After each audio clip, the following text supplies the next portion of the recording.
تابعین بہتر ہیں، اور پھر تابعین کے ساتھ جو تبع تابعین ہیں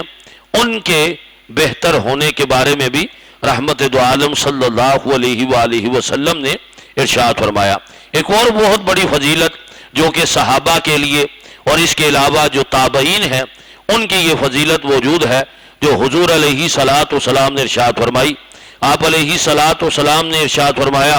حضرت جابر رضی اللہ تعالیٰ عنہ اس کو روایت کرتے ہیں کہ رحمت دو عالم صلی اللہ علیہ وسلم نے فرمایا، اس مسلمان کو آگ نہیں چھوئے گی جس نے مجھے دیکھا یا میرے دیکھنے والے کو دیکھا، یعنی جس نے میری زیارت کی یا میرے صحابہ میں سے کسی صحابہ کی زیارت کی ہے، اسے فضیلت یہ ملے گی کہ اللہ تعالیٰ اسے جہنم سے بچا کر ہمیشہ کے لیے اپنی جنت میں داخل فرما دے گا۔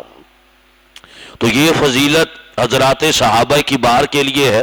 اور اس کے علاوہ حضرات تابعین جن میں امام ابو حنیفہ علیہ رحمہ، حضرت ابو سعید خدری یہ بھی اجل تابعین میں سے ہیں، حضرت ویس کرنی رضی اللہ تعالیٰ عنہ، اور اس کے علاوہ کئی ایک ایسے صحابہ ہیں اور جن کی زیارت جن لوگوں نے کی ہے تو وہ اجل تابعین میں سے ہیں، ان کے بارے میں حضور علیہ صلاۃ والسلام نے ارشاد فرمایا۔ پھر آگے ایک اور حدیث پاک رحمت دو عالم صلی اللہ علیہ وسلم کا فرمانے ذیشان موجود ہے، فرمایا حضرت عبداللہ بن مغفل رضی اللہ تعالیٰ عنہ سے مروی ہے کہ نبی کریم صلی اللہ علیہ وسلم نے فرمایا، میرے صحابہ کے بارے میں اللہ تعالیٰ سے ڈرنا، میرے صحابہ کے متعلق اللہ سے ڈرنا، میرے بعد انہیں نشانہ نہ بنا لینا، جو ان سے محبت کرتا ہے تو وہ مجھ سے محبت کرنے کی وجہ سے ان سے محبت کرتا ہے، اور جو ان سے عداوت رکھتا ہے تو وہ مجھ سے عداوت رکھنے کی وجہ سے ان سے عداوت رکھتا ہے۔ جس سے انہیں تکلیف دی اس نے مجھے تکلیف دی، اور جس سے مجھے تکلیف دی اس نے اللہ تعالیٰ کو تکلیف دی، اور جس نے اللہ تعالیٰ کو تکلیف دی تو قریب ہے کہ اللہ تعالیٰ اسے پکڑے اور ایسے بندے کو جہنم میں داخل کر دیا جائے۔ تو اب دیکھیں، کوئی بھی صحابی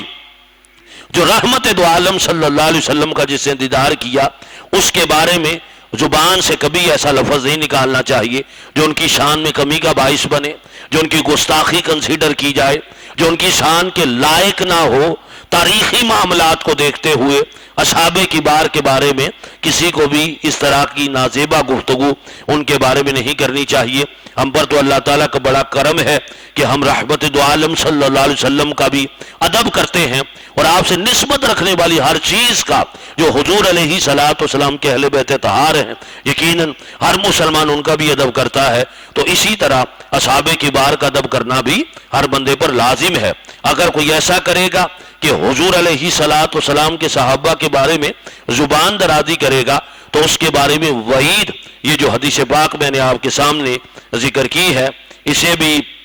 امام بخاری نے اور امام مسلم نے اور دیگر محدثین نے اسے ذکر کیا ہے کہ اس بندے کی اس طریقے سے پکڑ ہوگی۔ امام ترمذی نے صاحب مشکات نے اس حدیث کو نقل کیا۔ ایک اور حدیث پاک حضرت ابو سعید خدری رضی اللہ تعالیٰ عنہ اس کے راوی ہیں، اسے امام بخاری اور امام مسلم نے نقل کیا ہے۔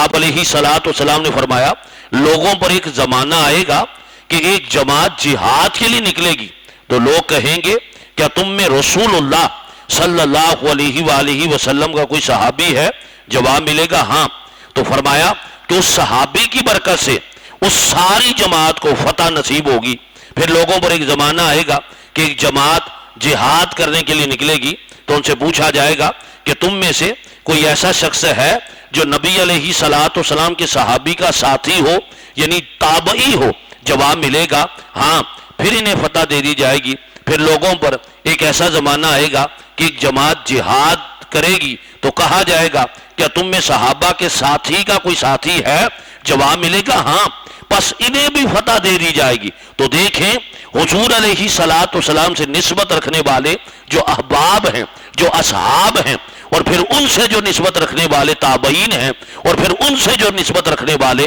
تبع تابعین ہیں، ان کو اللہ تعالیٰ کی طرف سے یہ مقام ملے گا کہ ان کی وجہ سے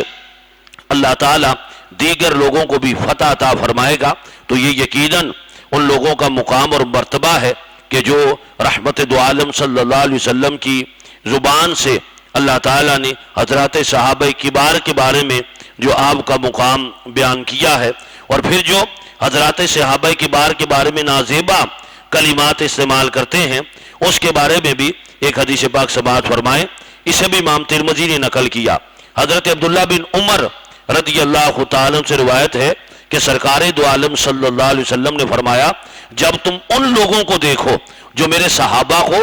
برا کہتے ہو تو تم کہو تمہارے سر پر اللہ کی لعنت، یعنی ایسے لوگوں سے بچنا چاہیے، ان کے پاس نہیں بیٹھنا چاہیے، ان کی قربت نہیں اختیار کرنی چاہیے جو رحمت دو عالم صلی اللہ علیہ وسلم کے ان صحابہ کے بارے میں کلام کریں جنہوں نے فقط اپنا مال قربان نہیں کیا، اپنی اولادوں کو بھی راہ خدا میں قربان کیا، اپنی جانوں کے نذرانے بھی انہوں نے پیش کیے۔ میرے نبی علیہ الصلوۃ والسلام نے جب خطبہ آخری خطبہ حجۃ الوداع ارشاد فرمایا تھا، تاریخ کی کتابیں اٹھا کر دیکھیں، اس وقت سامنے اس خطبے کو سماعت کرنے والے 1,14,000، بعض نے کہا 1,24,000 صحابہ کبار موجود تھے، لیکن آج جنت البقیع میں فقط 10,000 صحابہ کرام کی قبور موجود ہیں۔ بقیہ صحابہ کہاں پر گئے؟ 1,14,000 یا 1,04,000 تو علماء نے لکھا کہ رحمت دو عالم صلی اللہ علیہ وسلم نے ان کو دین اسلام کی اشاعت کے لیے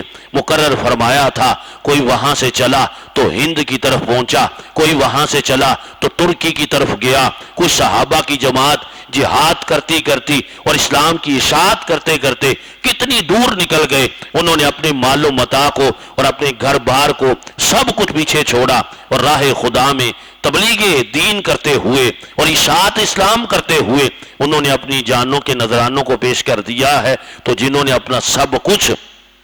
ہمارے نبی علیہ الصلوۃ والسلام کی ذات پر قربان کیا ہو، بعد میں آنے والوں کو یہ تو حق کسی صورت میں نہیں پہنچتا کہ ان نفوس قدسیہ کے بارے میں ایسا کلام کیا جائے کہ جن کی برکت سے یہ دین پھیلا بھی اور ہم تک جو دینی تعلیمات ہیں انہی اصحاب کی بات اور انہی اہل بیت اطہار کی وجہ سے ہم تک پہنچی ہے۔ تو کوشش یہ کرنی ہے کہ ہمیں اہل بیت کا بھی سچا محب بننا ہے، حضور علیہ الصلوۃ والسلام کے اصحاب کی بار کا سچا محب بھی بننا ہے، ان کا ادب بھی کرنا ہے اور ان کی تعلیمات پر عمل پیرا بھی ہونا ہے۔ اللہ تعالی ہم سب کو ہمیشہ صحابہ کی بار کا با ادب رہنے کی توفیق عطا فرمائے۔